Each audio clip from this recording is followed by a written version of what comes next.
반갑습니다. EBS 검정고시 과학의 손수희쌤입니다. 오늘은 여러분과 함께 고졸 과학 내용 중에서 인류의 건강, 물질 대사에 대해서 같이 한번 살펴볼 건데요. 특히 시험 문제에서 굉장히 많이 출제되는 부분입니다. 강조드리고 싶네요.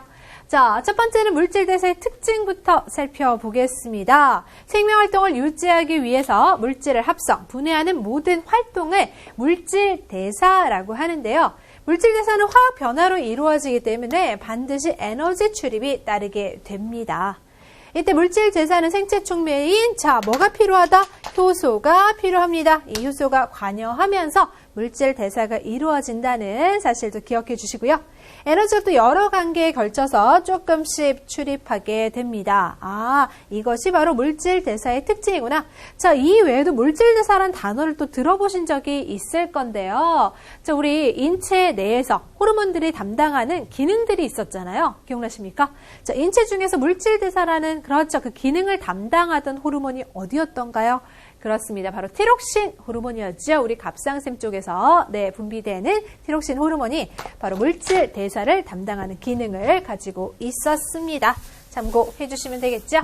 자, 이어서 이번에는요. 구체적인 물질 대사 크게 동화작용과 이화작용으로 나눠서 한번 생각해 볼 건데요. 먼저 동화작용이라는 것은요. 저분자 물질에서 고분자 물질로 가는 겁니다. 동화작용을 조금 더 쉽게 기억하자면 바로 뭘 떠올리실 수 있다? 합성이라는 단어를 떠올리시면 좀 더 쉽게 접근하실 수가 있어요. 그래서 합성시키니까 저분자 물질에서 고분자 물질로 이렇게 가는 거구나 라고 생각하시면 되겠고요. 자, 생활 속에서 이러한 합성은요, 에너지를 흡수하는 작용으로서 흡열 반응이다. 자, 열을 흡수한다. 그래서 흡열 반응입니다. 이렇게 보실 수가 있겠고요. 대표적인 예는 합성이란 요 단어가 지금 보이고 있습니다. 광합성, 단백질 합성 나오고 있죠. 빛을 통해서 광합성하는 것도 역시 그렇다면 동화작용의 하나의 예구나라고 떠올려 주시면 되겠네요. 그럼 이번에는 이화작용입니다. 자, 이자는 분리한다.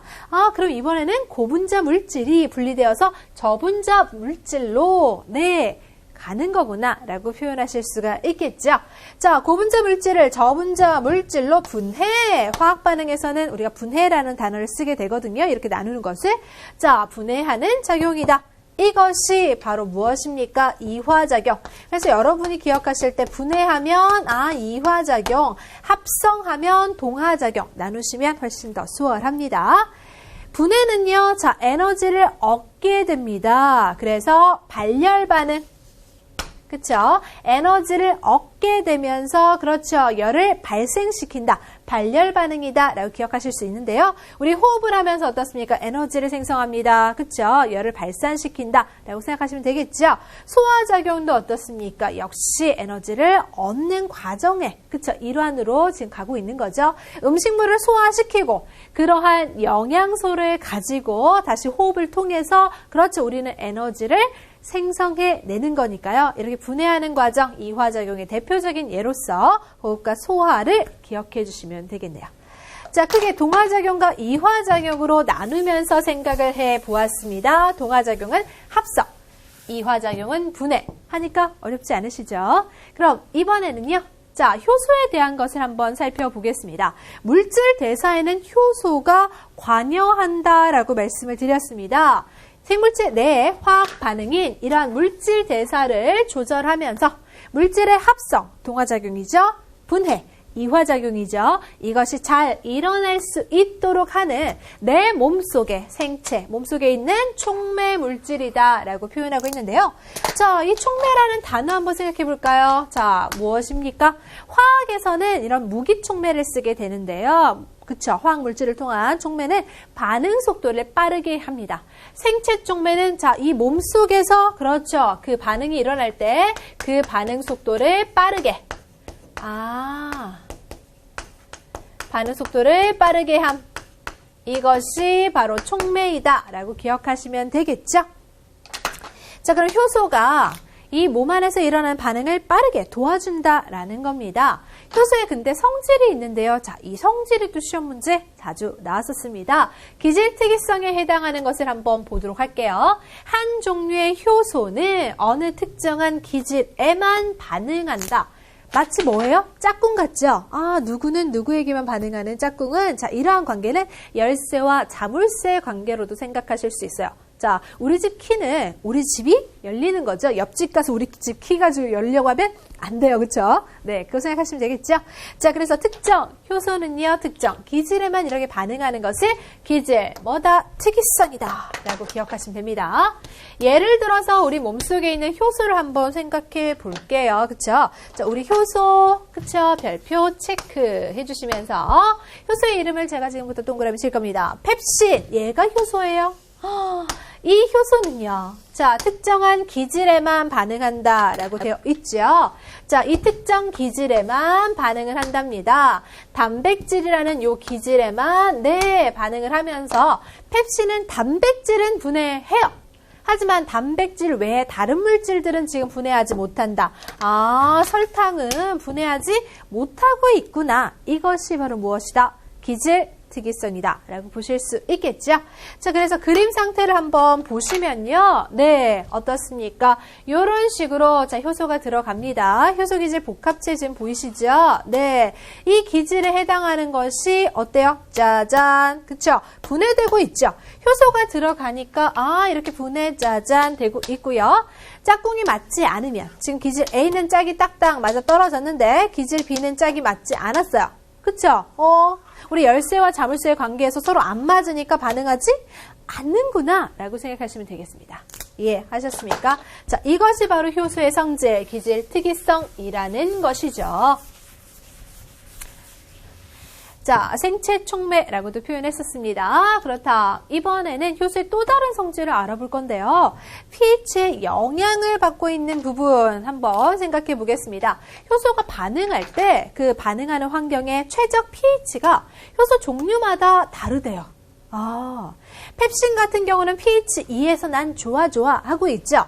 아밀레이스 같은 경우는요, pH 7에서 좋아 하고 있습니다. 자, 트립신 같은 경우는요, pH 8에서 좋아 하고 있죠. 자기가 좋아하는 환경의 pH, 최적 pH 값들이 달라요. 네, 달라요. 자, 그럼 가볍게 얘 한번 건드려 볼까요? 자, 펩신은 어디서 나오냐면요, 위에서 나오는데요. 이 위에게는 뭐와 뭐가 같이 있냐면, 자, 염산도 있고, 그렇죠. 펩신도 있습니다. 아, 그러면 이 펩신이 존재하는 환경에는 옆에 염산이 같이 있었죠? 이 염산이 살균 소독하는 그러한 장점이 있었잖아요. 그래서 단백질을 분해하는 이 펩신에게 굉장히 도움이 되고 있습니다. 자, 이때 염산이라는 산은 뭐예요? 산성이죠. 아, 염산이 산성이죠. 그러니까 산성하고 친하게 지내고 있는 펩신도 역시 어때요? pH 2값 정도 되면 산성입니다. 아, 산성에서 같이 원활하게 최적으로 그렇죠. 네, 이 효소가 반응할 수 있게끔 펩신은 특별하게 pH 2값에서 최적 pH를 갖게 되는 거구나 라고 기억하시면 되겠어요. 알겠습니까? 자, 그럼 아밀레이스는 한번 생각해 볼까요? 자, 이 아밀레이스 같은 경우는 어디 있나요? 여기서 나오는 효소. 그렇죠. 침입니다. 메롱하게 아니라 우리 혀에 침 있죠. 그 침에서 나오는 효소입니다. 아, 그럼 여기에서는 어때요? pH 7 정도의 값. 맞습니까? 네. pH 값은요. 우리 1에서 14까지 해서 pH 7 정도 되면 중간값 되는 거죠. 맞습니까? 중성 상태다라고 볼 수가 있습니다. 침이니까 여기 물 많잖아요. 중성을 좋아하고 있구나. 됐나요? 그 상태에서 원활하게 최적 pH 값 갖고 있다라고 생각하시면 되겠죠. 네. 그리고 트립신 같은 경우 pH 8 정도 되면 약염기 정도 되는 거예요. 이렇게 존재하는 환경에 따라서 적절한 최적 pH 값을 이렇게 갖고 있다는 거. 기억하실 수 있겠습니까? 자, 그 다음에 온도의 영향 한번 볼게요. 온도에도 영향을 갖고 있는데요. 여러분, 효소가 무엇으로 구성되어 있는지 아세요? 효소는 단백질로 이루어져 있습니다. 그럼 단백질로 구성되어 있다면요. 우리 앞에서 영양소 얘기할 때 단백질은요. 고온에서 성질이 변했어요. 네, 단백질은 고온에서 성질이 변했나? 그럼 고온이 아니고요. 우리 요 그쵸? 단백질들은 우리 체온 정도에서 적절하게, 그쵸? 활동할 수 있다는 거죠. 효소가 단백질로 구성되어 있기 때문에 체온 정도. 좋아합니다. 35에서 40도 섭씨 온도로 이 정도 사이 정도면 적절하게 반응이 잘 일어나겠다. 효소가 적절한 온도 범위에서 활성, 잘 나는 반응할 수 있어요. 그 말이겠죠? 네. 이렇게, pH 값에도 영향을 받았고요. 온도에도 영향을 받았고요. 효소는 기질, 특이성이 있다는 사실. 그쵸? 중요하겠죠? 효소의 성질에 대해서도 같이 한번 생각을 해 보시면 좋겠습니다. 됐나요? 이어서 효소하고 무기촉매를 한번 비교할 겁니다. 제가 효소에 해당하는 것도 뭐라고 했죠? 우리 몸속에 존재하고 있는 하나의 생체 촉매다라고 말씀을 드렸죠. 이 촉매라는 표현 자체는 뭐라고 했습니까? 촉매라는 표현 자체는 반응 속도를 빠르게 해주는 거라고 했죠. 먼저 우리 효소, 생체 촉매부터 생각해 보겠습니다. 생물체 내에서 무엇을 촉진, 물질 대사를 촉진. 반응 속도 빠르게 해주는 거죠? 네. 그리고 효소 같은 경우는 단백질로 구성되어 있습니다. 그래서 열에 약해요. 열에 약하니까 어느 정도 온도를 좋아한다고요? 체온 정도의 35에서 40도씨, 그 사이 정도의 온도를 좋아한다 라고 말씀을 드렸고요. 무기촉매 같은 경우는 요거 무기라는 글자가 화학물질이라는 거예요. 그쵸? 네. 화학물질로 이루어진 촉매를 얘기하는 거구나. 이런 것들은요, 화학 반응 속도, 이것을 촉진, 빠르게 해주는 그러한 무기물질이다. 화학물질이다 보시면 되겠죠. 화학물질이기 때문에 얘는 고온에서도 나는 강해. 고온에서 잘 반응하고요. 효소는 단백질로 이루어져 있기 때문에 열에 약해. 이러한 중요한 차이점 구분 되시겠습니까? 네, 요거 한번 생각해 주시고요. 그 다음 효소와 활성화, 에너지에 대해서 생각해 볼 건데요. 화학 반응에 있어서 효소가 작용하면 활성화 에너지가 낮아진다. 활성화 에너지가 뭘까요? 요 단어에 대해서 여러분 조금 알고 가셔야 되겠죠? 살짝 별표 체크해 주시고요. 가볍게 제가 그래프 한번 표현을 해 보도록 하겠습니다. 네, 되셨습니까? 어떤 반응이 일어날 때 초반에 이 상태, 여기서 출발할게요. 요 정도에서 반응이 일어나서, 그쵸? 반응물, 그 다음에 생성물, 이렇게 되는 거거든요. 요 상태가 뭐라고요? 반응물. 이쪽이 지금 생성물인데요. 이 반응이 지금 이렇게 일어나고자 하니까 최소, 이 반응물에서 생성물로 갈 때 어느 정도 높이를 꺾어야지, 그쵸? 요게 반응이 진행되던가요? 그쵸? 우리가 여기 길을 간다고 한번 생각해 보세요. 반응이 일어나고자 할 때 요 반응물들이 길을 가다가 요 산을 넘으니까 물질이 생성됐다. 이거죠. 그러면 최소한의 요 산등, 그쵸? 높이 있죠. 요 산의 높이 정도. 요것이 바로 무엇이다? 활성화 에너지다라는 거죠. 다시 한 번 더. 활성화 에너지가 뭐라고요? 반응이 일어나는 데 있어서 최소 요 정도는 있어야 돼, 그 에너지가. 그거예요. 반응이 활성되는 것에 의해서 필요한 에너지, 최소 요 정도 있어야지 반응이 가능해. 라는 부분이 지금 활성화 에너지입니다. 다시 한 번 더 여기가 뭐라고요? 반응물. 그쵸? 반응물에 해당하는, 그쵸? 요 부분이었다. 기억하시고요. 그래서 반응이 이루어지면서 요렇게 짜자자자자자자. 그쵸? 여기에 지금 생성물. 그쵸? 그곳에 해당하는 반응물과 생성물의 에너지를 여기서 이렇게 표현을 할 겁니다. Y축에서. 그쵸? 이때 여기 보니까 반응물하고 생성물하고요. 높이 차이가 살짝 느껴지는데 여러분 아시겠어요? 여기서부터 여기까지 지금 반응물하고 생성물 사이에 높이 차이가 살짝 있네요. 그러면 에너지가 반응물에서는 더 지금 보면 숫자가 0에서 출발했다라고 치면 0에서 이렇게 올라가는 거니까 반응물의 에너지가 더 높았죠. 그리고 생성물의 에너지가 더 낮았다는 것은 예를 들어 숫자를 한번 넣어볼까요? 반응물이 100이다. 생성물이 30이다. 라고 한다면 요 사이 차이가 얼마가 나와요? 70. 그럼 그것이 바로 무엇이 된다? 반응열이 되는 거예요. 이때 높은 에너지에서 낮은 에너지 상태로 그렇죠. 이렇게 됐기 때문에 요 반응은 뭐가 될까요? 그쵸? 요 에너지가 100에서 30을 뺀 나머지 70이라는 에너지가 발생된단 말이에요. 그래서 발열 반응이다. 요렇게 체크하실 수가 있겠죠. 자, 참고로 이러한 표현까지 알려드려 봤습니다. 자, 여기서 우선 알고 가셔야 될 것은 뭐라고요? 요 활성화 에너지. 그쵸? 요게 있어야지 반응이 최소한 일어날 수 있는 최소한의 에너지가 활성화 에너지구나. 그리고 자, 여기서 효소가 작용한다고 했잖아요. 그럼 효소가 작용하게 되면 이 활성화 에너지가 어떻게 된다는 거죠? 낮아진다는 거예요. 요게 지금 낮아진다라는 거구나.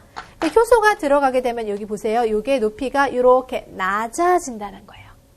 이해하셨습니까? 요게 지금 이렇게 낮아진다. 그럼 반응이 조금 더 어떻게 될 것 같아요? 여러분, 요렇게 높은 산 올라가는 거하고 요만큼 낮은 산 올라가는 거하고 어때요? 낮은 산이 좀 더 편하겠죠? 반응이 좀 더 수월하게 잘 일어나겠지, 그쵸? 그래서 효소, 이러한 촉매, 생체 촉매가 작용하게 되면 활성화 에너지가 낮아지면서 반응이 좀 더 원활하게 빨리 일어날 수 있다라는 거겠죠. 됐나요? 자, 효소는 이렇게 물질 대사의 반응 속도를 촉진시킨다. 반응이 원활하게 일어날 수 있도록 그렇죠. 촉매의 역할을 해준다라고 말씀드릴 수 있겠습니다. 자, 그래프도 어렵지 않으시죠? 네, 가볍게 한번 살펴봐 주시면 되겠습니다. 제가 반응 속도 부분에서 이 활성화 에너지 살짝 말씀을 드린 적이 있죠, 그쵸? 네, 앞부분에서 기억 한번 해주시고요. 자, 이어서 이번에는요, 쪽집게 기출문제 분석. 그렇죠. 제가 효소 나온다고 했죠. 주성분이 탄수화물, 어머나 마음에 안 들죠. 틀린 것은 이렇게 바꿔주시는 센스 발휘하시는 게 좋습니다. 단백질이다. 바꿔주시고요. 온도 영향 받아요. 온도 어느 정도 구간을 좋아한다고 했습니까? 이 온도는 35에서 40도씨 정도, 합수온도 요 정도. 체온하고 유사하다 하면 훨씬 더 쉽게 기억하실 수 있겠죠? 활성화 에너지를 낮추니까 반응 속도가 빨라졌었어요. 그쵸? 맞습니까? 이거 그래프로 한번 그려본다면 원래 뭐 이런 식으로 반응이 이루어졌다. 이게 원래 이렇게 한번 적어보고요. 그렇다면 여기에서 자 활성화 에너지 낮춘 것을 제가 노란색으로 한번 해볼게요. 활성화 에너지가 만약에 이게 활성화 에너지 이렇게 낮추었다. 효소가 첨가된 상황으로 한번 보시냐면 효소가 첨가되면 이렇게 된다는 거죠. 어머나 이렇게. 반응물과 생성물에 해당하는 것은 똑같아요. 반응물과 생성물은 똑같은데 활성화 에너지가 지금 이렇게 낮추어진 상태를 한번 보여드리고 있습니다. 이게 노란색으로 제가 지금 표시한 게 뭐라고요? 자, 요거 노란색 지금 두껍게 한 번 더 표현하고 있어요. 여러분 잘 보이시라고. 화면상으로는 흰색하고 노란색이 크게 구분이 잘 안 되는 것 같아가지고 네, 제가 좀 더 두껍게. 느낌 오시죠? 지금 이렇게 노란색이 바로 뭐라고 했습니까? 효소. 효소가 지금 투입된 상태예요. 네, 효소가 들어가서 활성화 에너지가 낮추어진 상태다라고 기억하시면 되겠습니다. 됐나요? 효소가 바로 뭐라고요? 생체 촉매. 촉매가 들어가니까 활성화 에너지가 낮추어졌다. 반응 속도는 그러면 훨씬 더 빨라지겠죠? 그쵸? 높은 산을 오르는 것보다 낮은 산을 오르는 게 훨씬 더 빠르게 쉽게 일어납니다. 자, 그럼 여기에서 옳은 표현들 다시 한 번 더 강조해 볼까요? 온도 영향 되고요. 활성화 에너지 낮추어졌습니다. 니은, 디귿 정답이니까 정답은 4번 체크하실 수 있겠죠. 네, 자, 이런 식으로 중요한 내용들 다시 한 번 더 점검해 봤습니다. 효소에 관한 특징, 시험 문제에서 잘 활용되니까요. 꼭 기억해 주시기 바랍니다. 이어서 이번에는요, 자, 세포 호흡에 관해서 생각해 볼게요. 세포 호흡은요, 자, 세포 내 미토콘드리아. 여기에서 포도당과 같은 유기물을 산화시켜서 산소와 결합합니다. 그쵸? 산화시켜서 생활에 필요한 에너지. 이거 너무 중요합니까? 에너지. 우리 항상 호흡은요, 궁극적인 목적이 에너지를 얻고자 하는 겁니다. 알겠습니까? 호흡을 하는 궁극적인 목적은 무엇이다? 에너지. 제가 숨 쉽니다. 이거는 궁극적인 목적이 뭐라고요? 에너지를 얻고자 하는 겁니다. 지금 여기서 한번 볼게요. 앞쪽에 있는 거 이거 익숙하지 않으십니까? 그렇죠. 6, 12, 6, CHO에 이렇게 써 있는 것이 바로 포도당. 이런 포도당에 자 누가 만났습니까? 산소 투입됩니다. 자, 물 들어가고 있어요. 그러면서 이산화탄소. 그렇죠. 네. 그리고 자, 물 나오고 있어요. 여기서 38 ATP라는 것을 자, 여러분 좀 쉽게 기억하시라고 뭐라고 쓸 거냐면요. 에너지. 에너지 돈? 그쵸. 에너지 화폐? 네. 에너지 돈, 에너지 화폐. 이렇게 해볼게요. 네. 기억하실 수 있겠습니까? 네. 그러니까 요게 지금 일종의 저장할 수 있는 에너지다 이거예요. 그러니까 지금 에너지 뭐 10,000원짜리? 10,000원짜리 에너지. 나중에 필요할 때 1,000원짜리로 바꿔준다. 또 필요할 때 1,000원짜리 또 100원짜리로 바꿔서 쓰실 수 있겠죠? 네. 그러한 에너지 화폐라고 생각하실 수 있습니다. 됐나요? 자, 그리고 그쵸. 발생된다라는 거죠. 열에너지. 이러한 지금 관계를 한번 보여주고 있습니다. 그러니까 세포 내 미토콘드리아에서 포도당과 같은 이런 유기물을 자산화시킨다. 산소하고 결합시키고 있죠. 그러면서 이렇게 지금 빠져나오고 있는 물질들 보시죠. 생성되는 거 이산화탄소 물 생성됐죠. 원래 6개 분자였는데 12개 분자 나타난 거 보니까 물도 그쵸? 좀 더 생성되었다라는 거 느낌 오시죠? 됐나요? 그러면서 지금 에너지가 얻어지는 요게 바로 궁극적인 목적. 근데 우리가 알고 있는 일반적인 그러한 열에너지 말고 에너지 화폐, 돈이라는 것은 뭐냐? 이거 갖고 있다가 너 부족할 때 다시 돈 바꿔서 써 이거죠. 맞습니까? 우리 용돈을 한꺼번에 다 쓰지 않고 일부는 이렇게 저축을 해놓고 있다가 이 10,000원짜리 깨서 다시 1,000원짜리 뭐 학용품 사고 그쵸? 1,000원짜리 깨가지고 진짜 사탕 하나 사먹고 100원짜리 만들어지고 이러한 개념이다라고 생각하시면 돼요. ATP이거든요. 가볍게 한번 살펴보시면 이 ATP라는 것이 화학물질이에요. 이거. 네, 화학물질. 아데노신 트라이퍼스페이트라고 해서 이 P자가 인산기거든요. 트라이, 3개예요. 인산기가 3개 붙어있는 상태예요. 뭐 3,000원 이렇게 한번 생각해 볼까요? 네, 쉽게 이해하시라고 3,000원을 한번 생각하면요. 자, 요 3,000원을 가지고요. 제가 1,000원을 써요. 그러면 3,000원에서 1,000원 쓰면 2,000원 되죠? ADP예요. 네. 맞습니까? D가 2개라는 거거든요. 자, 그 다음 1,000원짜리. 네, 1,000원짜리 과자 하나 사 먹었습니다. 그러면 AMP. 기억하실 수 있겠죠? M이라는 것이 모노라고 해서 1개예요. 그래서 1개, 2개, 3개. 인산기 이렇게 떨어뜨려 나가면서 에너지 발생시킨다 이거예요. 3,000원, 2,000원, 1,000원. 네, 그렇죠? 이런 단위로 기억하시면 어렵지 않으시죠? 이게 바로 무엇이다? 세포 호흡에서 궁극적인 목적은 에너지를 얻는 것이고 이때 에너지 중에서 그렇죠? ATP라는 개념이 있어서 이 에너지 화폐는 내가 필요할 때 조금씩 단계별로 에너지를 또 쓸 수 있다는 거. 기억하시면 되겠죠? 세포 내 호흡으로 발생되는 에너지 이용인데요. 이 에너지는 체온을 유지하는 데 가장 많이 쓰이고 있죠. 그리고 그 외에 생장, 몸이 쑥쑥 자라나고 근육이 수축되는 거, 물질의 합성 등 여러 가지 생명 활동 등에 쓰이게 됩니다. 우리 호흡을 통해서 만들어진 에너지, 체온 유지에 많이 쓰이고 있었던 거구나 라고 기억하시면 되겠죠. 이어서 이번엔 출제 유형 한번 볼까요? 세포 호흡을 통해서 에너지를 생성하는 기능을 담당하는 자 뭐라고 했습니까? 세포 안에 있는 기관 물어봤어요.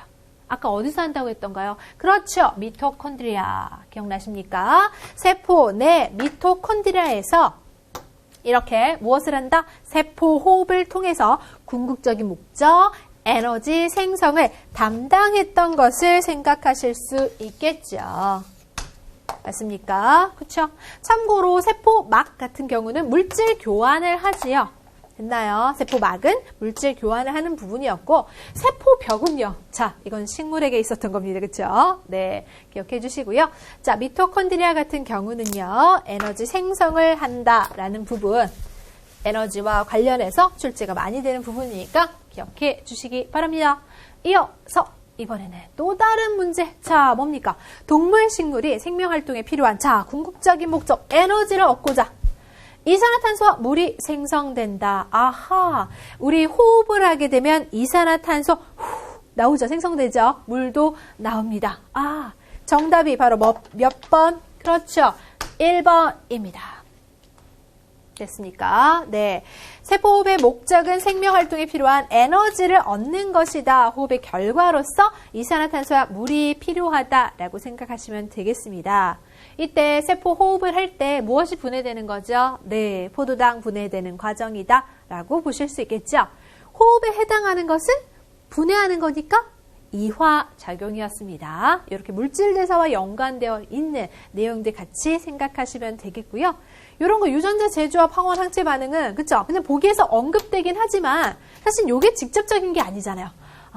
그래서 가장 핵심이 되고 기본 원리가 되는 게 출제되고 있구나. 이렇게 해서 네. 여러분이 또 시험 준비하는 시간을 절약하실 수 있겠죠? 어떤 부분에서 출제가 많이 된다? 세포 후 물질대사 부분에서 많이 된다 했습니다.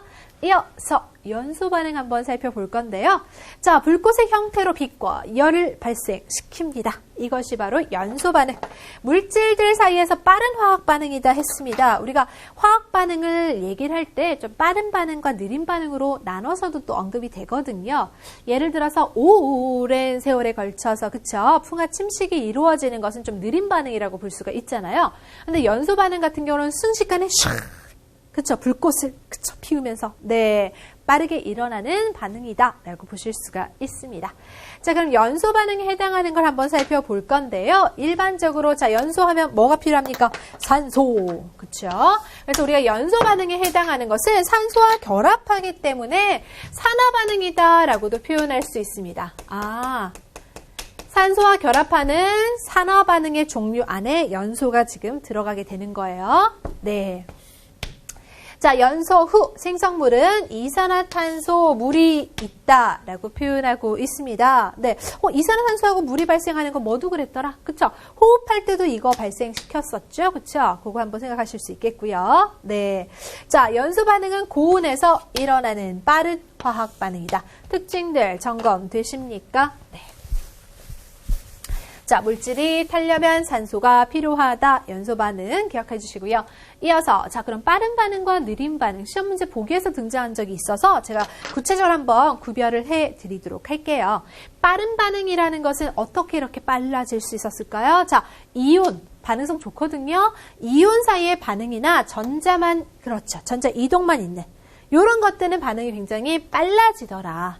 됐습니까? 그래서 지금 연소 반응에 해당하는 것들 산과 염기의 반응, 앙금 생성의 반응 우리 주변에서 볼 수 있는 이러한 반응들은 빠르게 일어난다라는 겁니다. 알겠습니까? 네, 연소 반응도 산소가 그쵸? 결합하면서 빠르게 그쵸? 일어났었고요. 산과 염기 같은 경우는 산성 물질과 염기성 물질들이 만난다라는 거거든요.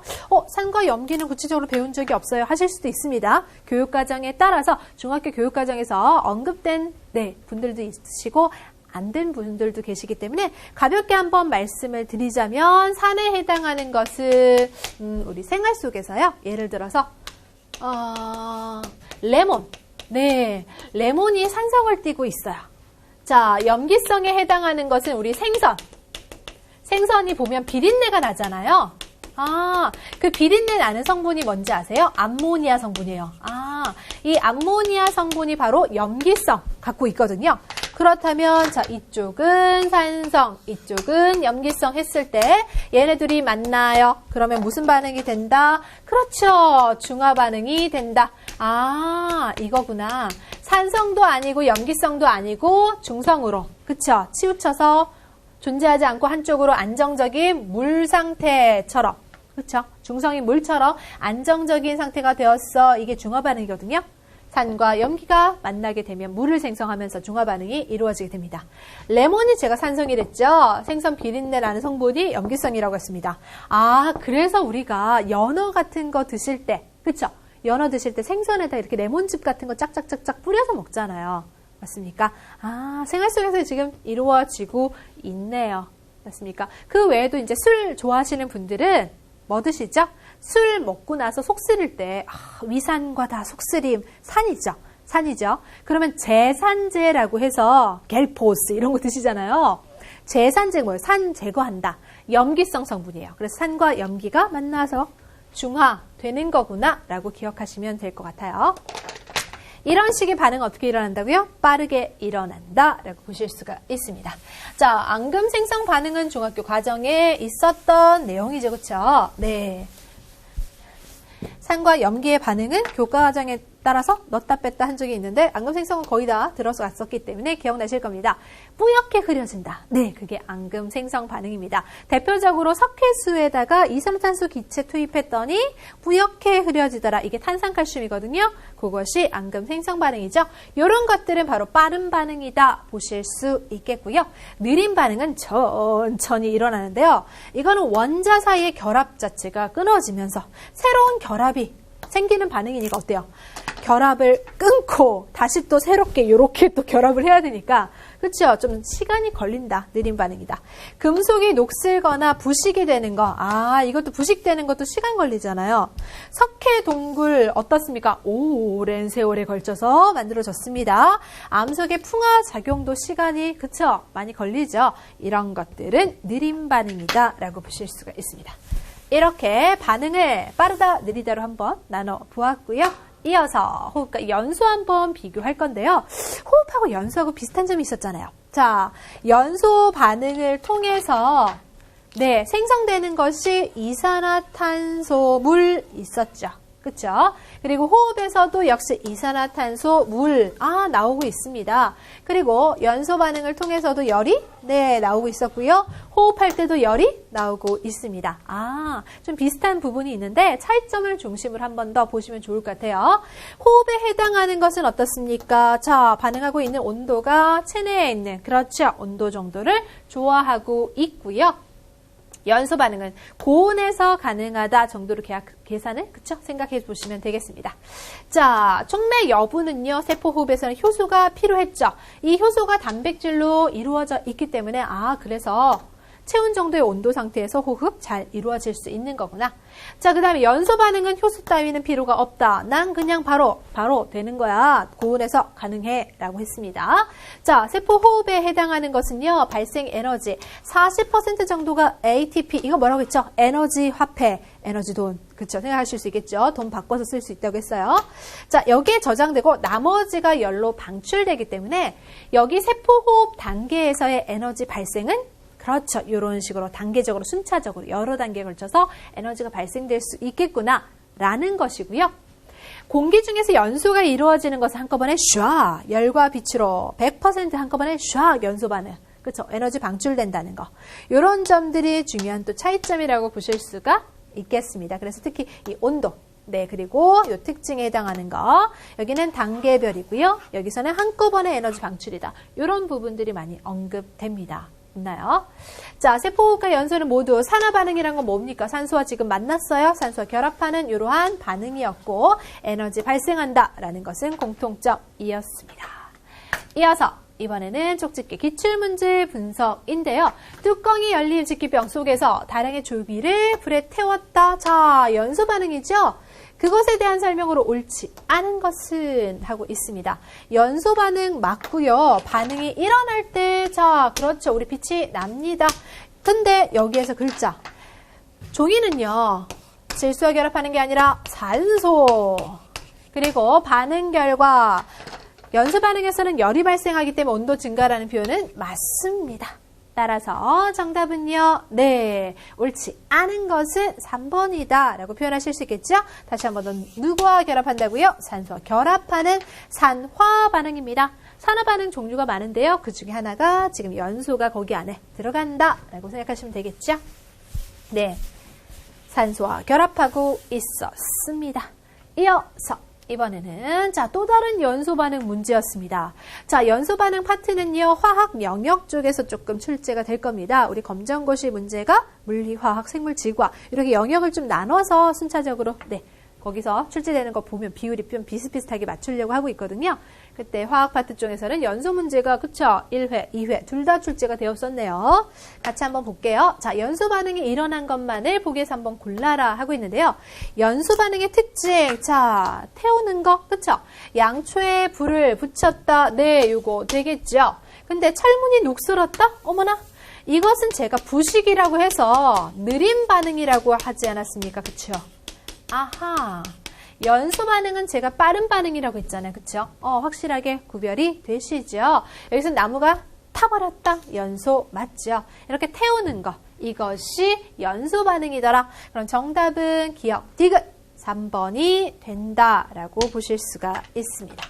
이렇게 자 연소 반응에 해당하는 거 그쵸? 살펴보면서 또 다른 부식과 같은 느림 반응에 해당하는 보기도 같이 등장했기 때문에 앞에서 알고 가기로 정리해 드린 겁니다. 자 이렇게 출제 경향을 보시면 어느 정도의 학습이 지금 또 필요한지 아실 수가 있습니다.